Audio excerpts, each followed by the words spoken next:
بسم اللہ الرحمن الرحیم۔ عزیز دوستو السلام علیکم۔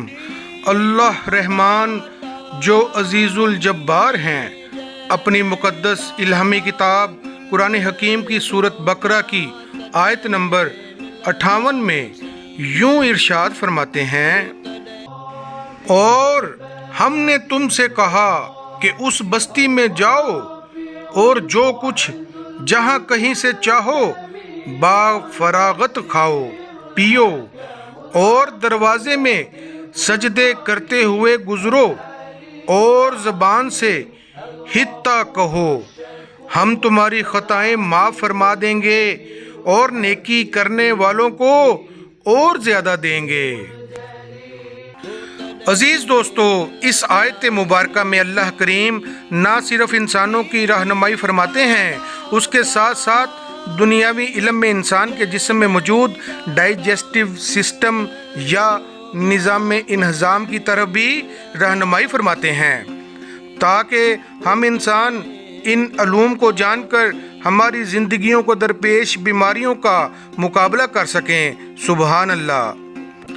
جدید علم کے مطابق ہاضمہ کا نظام غذائی اجزاء کو توڑنے میں اہم کردار ادا کرتا ہے، جسے جسم توانائی، نشوونما اور خلیوں کی مرمت کے لیے استعمال کرتا ہے۔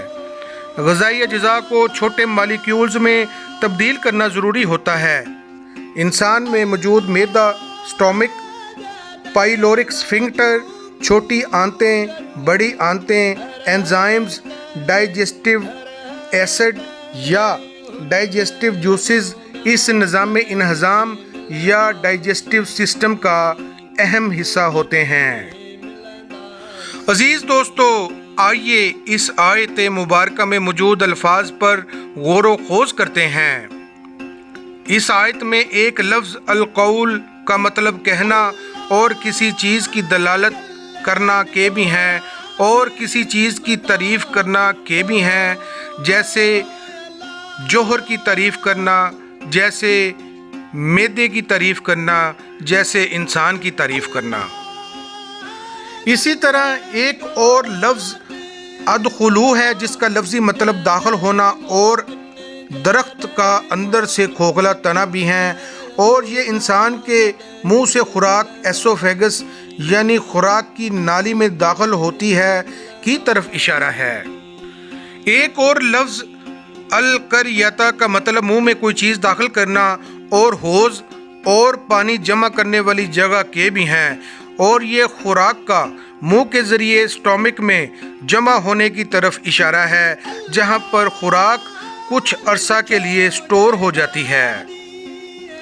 اسی طرح ایک اور لفظ فکلو ہے، جس کا مطلب کھانا کھانا، آگ نے ایندھن جلا ڈالا، اور بکری جو کھانے کے لیے موٹی کی گئی ہو، اور سخت بنا ہوا کپڑا بھی ہیں، اور یہ معدہ کے فنکشن اور معدے کی حیت کی طرف اشارہ ہے، یعنی معدے میں خوراک کیمیکل ری ایکشن سے گزرتی ہے تاکہ وہ چھوٹے مالیکیولز میں تبدیل ہو سکے، اور توانائی کے مالیکیول وہ ہوتے ہیں جو تمام انسانی جسم کے خلیات کو بذریعہ خون پہنچ کر توانائی دیتے ہیں۔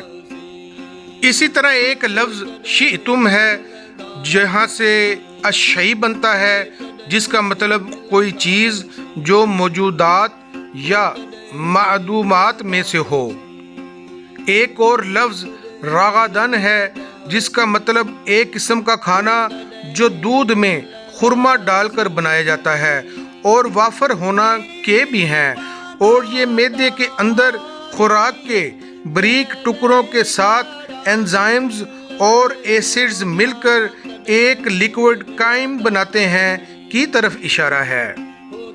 عزیز دوستو، اب آیت کے اس حصے میں بتایا گیا ہے کہ معدے سے خوراک پھر آگے چھوٹی آنت میں چلی جاتی ہے، چنانچہ لفظ استعمال ہوا ہے وَادْخُلُوا، جس کا مطلب آگے بھی بتایا جا چکا ہے، داخل ہونا، اور درخت جس کا تنا اندر سے کھوکھلا ہو، اور یہ چھوٹی آنت کی طرف اشارہ ہے۔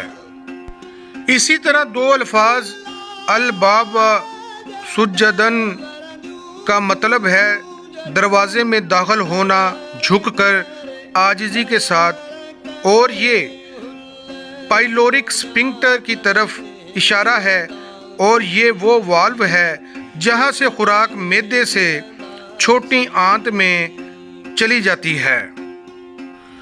قولو کا مطلب جوہر کی تعریف یا جوہر کا فنکشن کچھ اس طرح ہے کہ بھی ہیں۔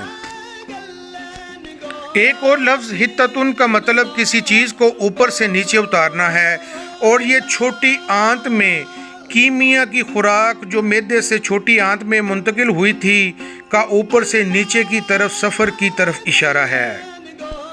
پھر ایک لفظ نغفر لکم میں نغفر کا مطلب کسی کو کوئی ایسی چیز پہنا دینا کے ہیں جو اسے میل کچیل سے دور رکھے، اور یہ چھوٹی آنت کے ساتھ فنکشن کی طرف اشارہ ہے جس میں خوراک کے ساتھ میوکس کا ملا دیا جاتا ہے تاکہ خوراک چھوٹی آنت میں آسانی کے ساتھ سفر کر سکے۔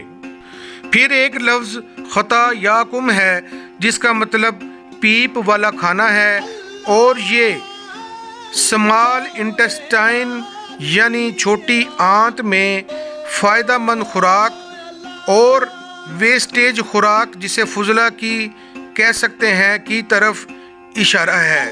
چھوٹی آنت میں خوراک سے غیر ضروری اجزاء علیحدہ کر دیے جاتے ہیں۔ ایک اور لفظ وسع نزید ہے جس کا مطلب اضافہ کو کہتے ہیں، جو کسی چیز کے پورا ہونے کے بعد بڑھ جائے، اور یہ چھوٹی آنت سے خوراک بڑی آنت میں جانے کی طرف اشارہ ہے۔ اس آیت کا آخری لفظ محسنین ہے جس کا مطلب اچھے عمل والے، فراخی اور وسعت والے، اور خدا نے ہر اچھی چیز کو بنایا کے بھی ہیں، اور یہ انسان کے ڈائجسٹیو سسٹم کی اہمیت اور فوائد کی طرف اشارہ ہے۔ عزیز دوستو، آئیے سمجھتے ہیں کہ جدید علم نظام انہضام یا ڈائجسٹیو سسٹم کے متعلق کیا بتاتا ہے۔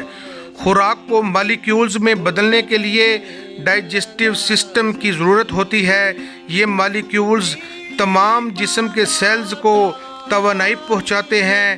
اس کے علاوہ نشو و نما اور مرمت کا کام بھی یہی مالیکیولز کرتے ہیں۔ خوراک منہ کے ذریعے ایسوفیگس یعنی خوراک کی نالی سے ہوتی ہوئی معدہ یعنی اسٹومک میں داخل ہوتی ہے۔ معدے میں معدہ سکڑتا اور پھیلتا ہے اور خوراک کے ٹکڑے کرتا ہے۔ پھر معدے میں خوراک کے ٹکڑوں کے ساتھ انزائمز اور ڈائجسٹیو جوسز کو شامل کیا جاتا ہے تاکہ یہ سیال کی صورت تنگ چھوٹی آنت میں سفر کر سکے۔ معدے سے خوراک پائلورک سفنکٹر کے ذریعے داخل ہوتی ہے۔